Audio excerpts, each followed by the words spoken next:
Julgamento que analisa se imunidade deve ser estendida a parlamentares estaduais e distritais é suspenso e será retomado para votos dos ministros Ricardo Lewandowski e Luiz Roberto Barroso. E você vai ver também.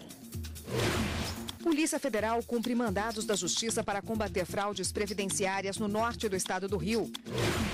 Exército destrói cerca de 100 mil armas que estavam sob a guarda do Poder Judiciário em fóruns do país. TSE e Tribunal Regional Eleitoral do Distrito Federal assinam um acordo de cooperação para abrir postos de trabalho para ex-presidiários. E no Dia da Justiça, o trabalho dos profissionais que se esforçam para que a legislação seja cumprida na íntegra e com imparcialidade.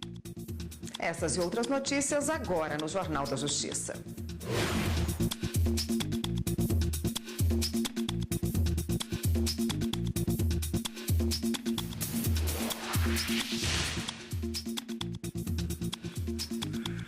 Olá, boa tarde para você.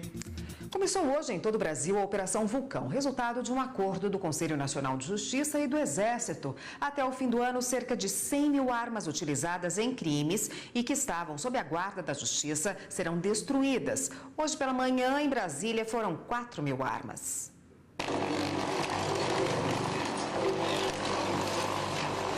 Lá vão 20 toneladas de aço. A compactadeira lisa, usada para asfaltar estradas, aqui, em vez de construir, destrói. Passa por cima de milhares de armas que estavam em fóruns de Brasília, Goiás, Tocantins e Triângulo Mineiro e não servem mais para o processo criminal. Desta vez em Brasília serão essas 4 mil armas. Mas até o fim do ano, em todo o país, serão 100 mil armas, além de munição. Todas as 12 regiões militares do Exército espalhadas pelo Brasil vão fazer operações assim. Além das armas, milhares de munições também são destruídas. O Exército já fazia esse trabalho desde 2003, mas agora ele foi reorganizado e ampliado. Isso é resultado de um acordo de cooperação entre o Conselho Nacional de Justiça e os militares. Um dos objetivos é evitar que os fóruns que guardavam este material virem alvo de bandidos e que as armas voltem a circular.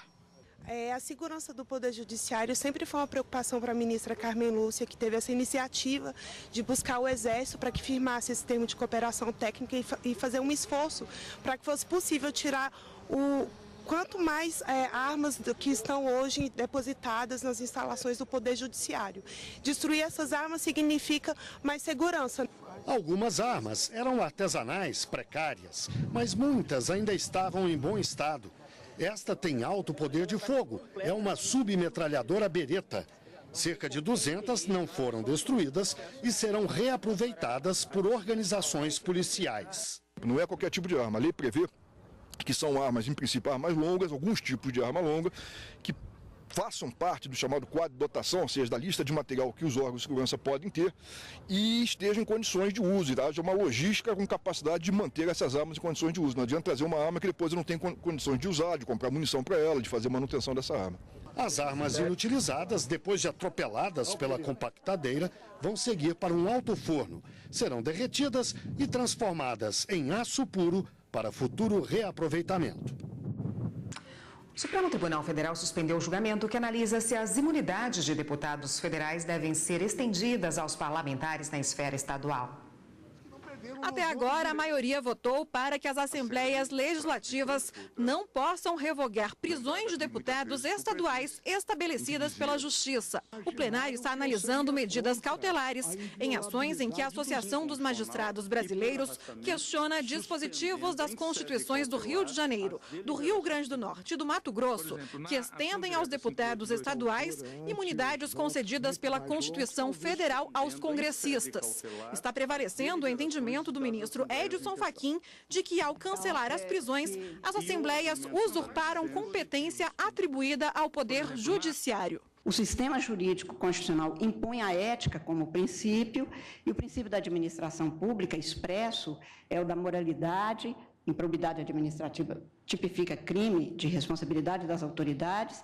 E, no entanto, a cada dia o cidadão vê a sangria de dinheiros públicos por alargados dutos escusos, ilegais, de corrupção que persiste e deixa em situação de anemia até mesmo sistemas de direitos fundamentais sociais, saúde, educação, segurança pública. O tema está extremamente debatido, ele é, sim, de delicadeza ímpar, comungo com os fundamentos externados pelo ministro Fachin. É possível o afastamento. Aliás, se não me falha a memória, o Supremo Tribunal Federal, se baseando no fato de que um determinado parlamentar usara o seu gabinete para remeter ofícios ameaçando pessoas, o afastou da atividade. O ministro Dias Toffoli divergiu em parte, mas com relação à prisão, destacou que a imunidade diz respeito ao Congresso e não ao parlamentar. Cinjo-me apenas e tão somente ao tema de prisão. Porque, na leitura que faço do 53, parágrafo 2º, ali é a defesa da instituição. Em relação à suspensão de ação penal, isso eu mantenho os dispositivos em vigor que também foram atacados. Daí eu divirjo em parte do ministro Luiz Edson Fachin, assim como divirjo em parte do ministro relator Marco Aurélio. Os ministros Alexandre de Moraes, Celso de Mello e Gilmar Mendes acompanharam o ministro Marco Aurélio para que os deputados estaduais tenham direito às mesmas imunidades concedidas aos parlamentares federais. Para mim, não paira a dúvida, presidente, de que a inviolabilidade formal e a prerrogativa da Casa Legislativa é aplicada aos deputados estaduais e distritais. Se há mudança no regime de imunidades no plano federal, o novo quadro se aplica imediatamente aos deputados estaduais, independentemente de ter havido ou não adaptação formal da Constituição estadual. O legislador constituinte originário, ele estendeu expressamente no parágrafo 1º do artigo 27, estendeu expressamente aos deputados estaduais essas normas obstáculos, ou seja, as imunidades. Como não foram alcançados 6 votos, o julgamento foi suspenso e vai ser retomado com os votos dos ministros Ricardo Lewandowski e Luiz Roberto Barroso. Bom, Gisele Reis, a consultora jurídica da TV Justiça, está aqui para comentar a sessão de ontem no Supremo. Gisele, prerrogativa de parlamentares é um tema recorrente no Supremo, né? Recentemente, a Corte decidiu aí numa ação que repercutiu no caso do senador Aécio Neves, não é? É verdade, Érica. Até porque esse tema é um tema constitucional, está na Constituição Federal, as prerrogativas no que diz respeito aos direitos dos parlamentares. Então, tem o foro por prerrogativa de função, no sentido de que só podem ser julgados aqui no Supremo Tribunal Federal a partir da diplomação, e tem também ainda a prerrogativa prisional, né, que é chamada imunidade prisional. Parlamentar, ou seja, deputados federais e senadores, só pode ser preso em flagrante por crime inafiançável. E nessa hipótese, haverá necessidade da casa respectiva se manifestar acerca da prisão no prazo de 24 horas. Então, realmente, é uma situação recorrente aqui no Supremo Tribunal Federal. Esse caso que você se referiu foi uma ADI, a ADI 5.526, em que o Supremo Tribunal Federal acabou se manifestando na hipótese de medidas cautelares diversas da prisão. A Constituição tratou especificamente da imunidade prisional, ou seja, de questões relacionadas à prisão. Houve um caso aqui no Supremo Tribunal Federal envolvendo o senador Aécio Neves, em que foi determinado o afastamento do mandato parlamentar e o recolhimento noturno. No entanto, o Supremo, nesta ação direta de inconstitucionalidade, decidiu que, nessas hipóteses em que for determinada medida diversa da prisão e que implicar, direto ou indiretamente, no exercício do mandato parlamentar, a casa respectiva deve se manifestar no prazo de 24 horas, assim como acontece nas prisões em flagrante por crime inafiançável. Então, foi uma situação em que o Supremo decidiu, e aí acabou que o Senado se manifestou e entendeu por não permanecer com essas medidas que haviam sido determinadas pelo STF. Então, foi essa ação direta de inconstitucionalidade que, recentemente, o Supremo teve a oportunidade de analisar. A diferença entre o que se decidiu no caso, no que está sendo discutido agora e no caso do senador Aécio Neves? A diferença, isso inclusive foi salientado pelo ministro Dias Toffoli e pela ministra Carmen Lúcia. E qual seria a diferença? Bom, a Constituição trata da imunidade prisional para parlamentares federais. O Supremo Tribunal Federal, na ADI que eu acabei de mencionar, tratou de medidas cautelares diversas da prisão.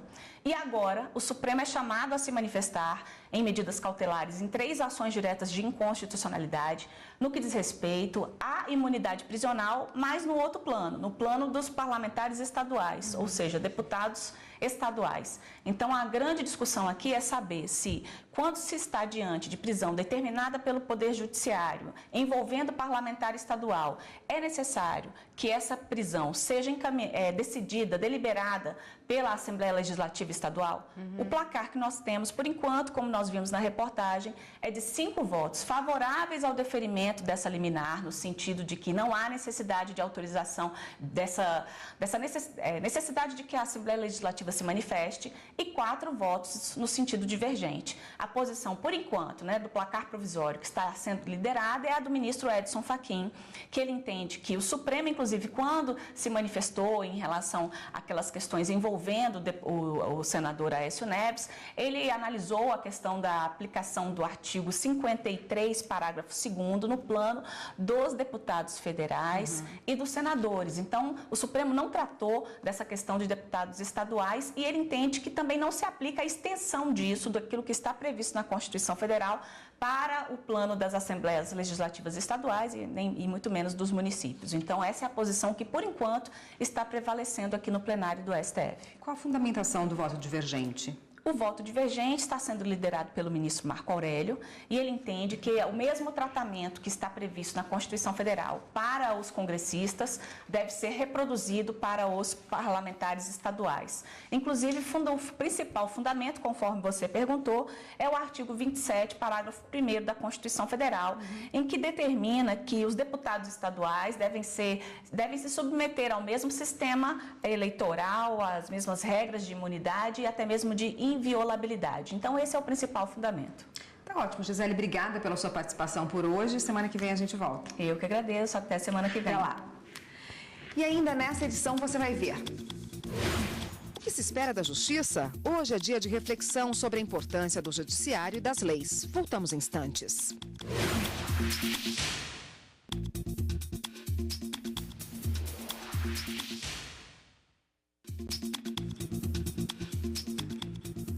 A Polícia Federal, com o apoio da Coordenação Geral da Inteligência Previdenciária e a participação do Ministério Público Federal, deflagrou hoje a Operação Cartiopatas, com o objetivo de combater fraudes previdenciárias. Ao todo, estão sendo cumpridos 12 mandados de prisão preventiva, 3 de prisão temporária, 15 de busca e apreensão e 20 de condução coercitiva. Nos municípios de Campos dos Goitacazes, São João da Barra, Italva e Casimiro de Abreu, no norte do estado do Rio de Janeiro. A investigação apura suspeitas de corrupção de servidores do INSS. Entre os investigados estão técnicos do Seguro Social, médicos, peritos, médicos particulares, agenciadores de benefícios e pessoas que se utilizavam da organização criminosa. O STJ acolheu um pedido de guarda póstuma em favor de uma criança doente que vivia sob os cuidados da avó. Com isso, o menor passará a receber a pensão da idosa. A decisão unânime da 4ª turma do STJ assegura pensão à criança com doença cerebral, que vivia, de fato, sob a guarda da avó. De acordo com o processo, a criança e a mãe, tutelada há 40 anos, dependiam financeiramente da avó da menina, que recebia pensão por morte do marido. Diante da situação especial da criança, a avó pediu a guarda da menor para que ela pudesse receber sua pensão quando viesse a falecer, o que acabou acontecendo antes mesmo do fim do processo. Em razão da morte, o tribunal de origem extinguiu a ação por considerar personalíssima a ação de guarda judicial, sendo, portanto, impossível dar andamento ao processo. Mas o processo chegou ao STJ como recurso especial, onde o relator, ministro Luiz Felipe Salomão, entendeu ser possível o deferimento de pedido de guarda póstuma. De acordo com o relator, ficou comprovado nos autos que a menor vivia com a avó desde o seu nascimento, além de não existir, por parte dos genitores, oposição ao deferimento da guarda. O relator destacou ainda a jurisprudência do tribunal, que não admite pedido de guarda para meros efeitos previdenciários, e ressaltou que o objetivo do processo era assegurar vida com dignidade à menor especial, e não a obtenção de benefício previdenciário. O Ministério Público Federal instaurou inquérito para verificar por que ainda não existe um comitê de controle do uso da água da bacia do Rio Araguaia. As autoridades responsáveis têm 30 dias para se explicarem. O Ministério Público Federal quer saber por que o Comitê da Bacia Hidrográfica do Araguaia Tocantins não foi instalado até agora. O inquérito cobra respostas de vários órgãos ambientais, entre eles o IBAMA, o Instituto Chico Mendes, a Agência Nacional de Águas, o Conselho Nacional de Recursos Hídricos e também da Secretaria de Meio Ambiente de Goiás. De acordo com o Ministério Público, o comitê tem uma função importantíssima, já que promove a utilização adequada dos recursos hídricos, além de estabelecer regras para a cobrança pelo uso da água. No inquérito, o MPF reforçou que, mesmo com a escassez da água e do grande volume retirado do rio Araguaia, até o momento não existe um comitê para regulamentar as atividades. O Ministério Público deu um prazo de 30 dias para a Agência Nacional de Águas e também para o Conselho de Recursos Hídricos se explicarem. O Tribunal Superior Eleitoral e o Tribunal Regional Eleitoral do Distrito Federal assinaram um acordo de cooperação para abrir postos de trabalho para ex-presidiários. A assinatura do acordo de cooperação técnica aconteceu no gabinete do presidente do Tribunal Superior Eleitoral, ministro Gilmar Mendes. Agora, os carros usados pelo TSE e pelo TRE-DF serão lavados por trabalhadores egressos do sistema penitenciário por meio de contrato com a Fundação de Amparo ao Trabalhador Preso. O presidente do TSE, ministro Gilmar Mendes, ressaltou a importância de dar oportunidade a esses trabalhadores e assim combater a reincidência no crime. O Brasil tem um dos mais altos índices de reincidência e, por isso, realmente, até os presídios se tornam escolas do crime. Aqueles que cometeram crimes menos graves voltam a cometer crimes mais graves, se tornam peões das organizações criminosas. Então, nós estamos dando chance e estamos dando oportunidade a essas pessoas que podem ganhar um aprendizado, profissão, né? E daqui a pouco, inclusive, se encontrar no mercado de trabalho. A Justiça Eleitoral, com isso, demonstra para a sociedade que está vigilante e que também tem procurado iniciativas com esse objetivo, de despertar, principalmente despertar na consciência de todos que o egresso merece uma oportunidade, é uma semente, é um início, que já funciona há muito tempo, mas com inegável sucesso. E você vai ver no próximo bloco do Jornal da Justiça. O que é a justiça para os cidadãos e para os ministros dos tribunais superiores? Veja na reportagem especial do Dia da Justiça. A gente volta já já.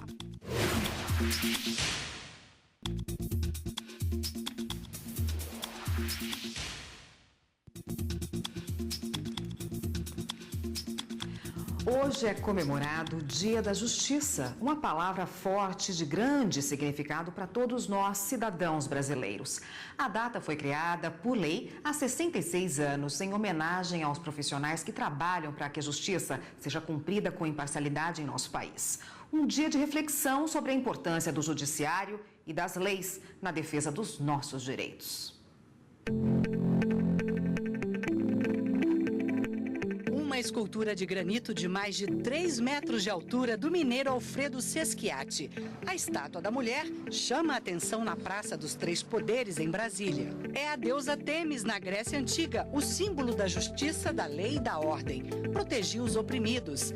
A deusa se sentava ao lado de Zeus e era invocada por quem jurava dizer a verdade.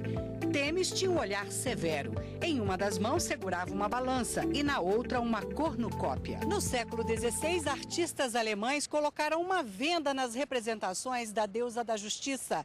É o símbolo da imparcialidade que deve ocorrer nos julgamentos. Significa que a justiça não tem distinção de valores, né? Branco, negro, gordo, magro. A justiça não tem que olhar quem está diante deles para beneficiar aqueles que têm tudo ou beneficiar aqueles que não têm nada. Sim, tem que julgar de acordo com o direito, com a jurisprudência. A espada simboliza força, coragem e ordem. O Dia da Justiça foi criado pela Lei 1408 de 1951. O Dia da Justiça é hoje, foi ontem, será amanhã.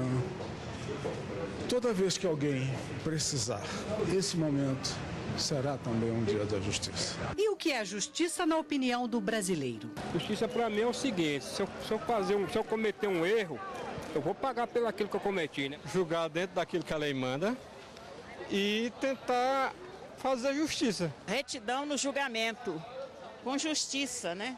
Justiça é quando a pessoa faz as coisas corretamente, alguém fez alguma coisa errada, vai pune. Justiça, para mim, é uma lei aplicada a todos de forma igual, né? Sem distinção de raça, cor ou grau financeiro. A justiça é a vontade do cidadão através do entendimento dos senhores juízes. E o Dia da Justiça é muito importante porque fortalece a cidadania. Nós avançamos muito, temos hoje um corpo institucional muito forte, 18 mil magistrados, todos concursados, tribunais bem definidos, mas temos também uma expectativa de que nós não somos capazes de solucionar todos os conflitos que vêm para o judiciário. São 100 milhões de processos que tramitam, portanto um número muito elevado. Os princípios fundamentais estão na Constituição Federal de 1988. O artigo 5º diz: todos são iguais perante a lei e têm o direito inviolável à vida, à liberdade, à segurança e à propriedade. Como a Constituição Brasileira de 1988 estabeleceu a dignidade da pessoa humana como princípio fundamental, e para realizar este princípio da dignidade humana, nós precisamos de garantir o que é fundamental: a vida, a saúde, a liberdade, a educação.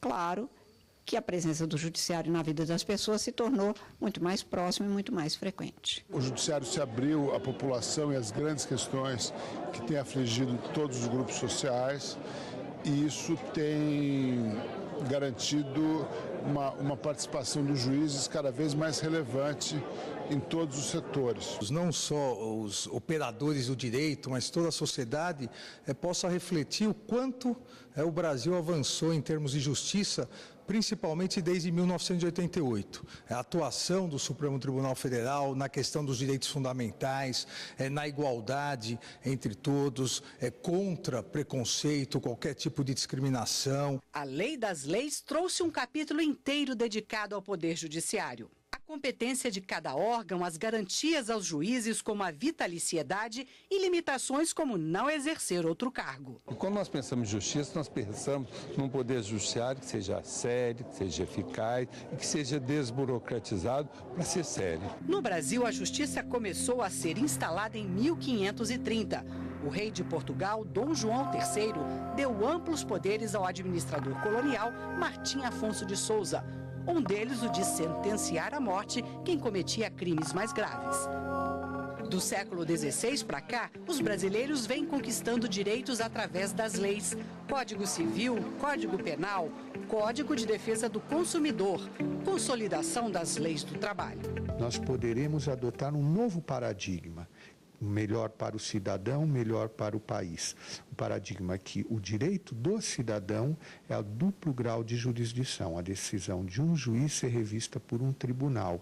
E depois, o direito do Estado federado é que as suas leis e a sua Constituição sejam interpretadas uniformemente em todo o território nacional. Houve uma grande alteração de comportamento do próprio cidadão brasileiro, que, diante do texto da nova Constituição, compreendeu que toda pessoa é um cidadão, portanto tem direitos a reivindicar na vida social, de modo que as desavenças que ocorrem entre as pessoas, elas têm que ser resolvidas no âmbito do judiciário. E o que se espera da justiça? Que seja feita, né?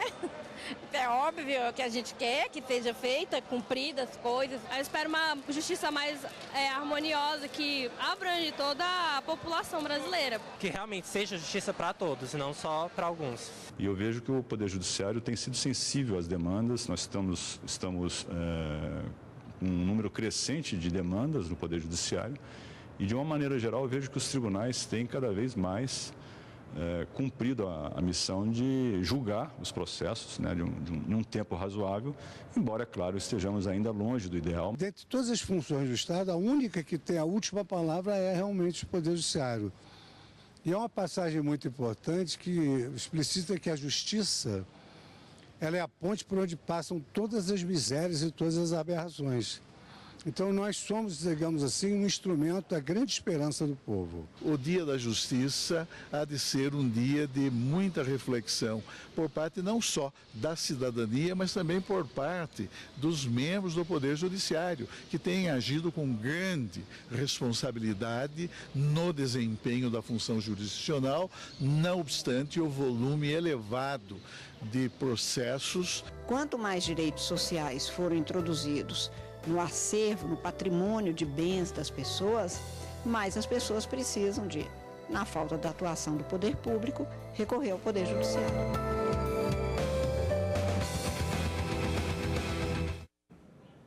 E esta edição do Jornal da Justiça termina aqui. Uma boa tarde para você, um ótimo fim de semana, até segunda-feira.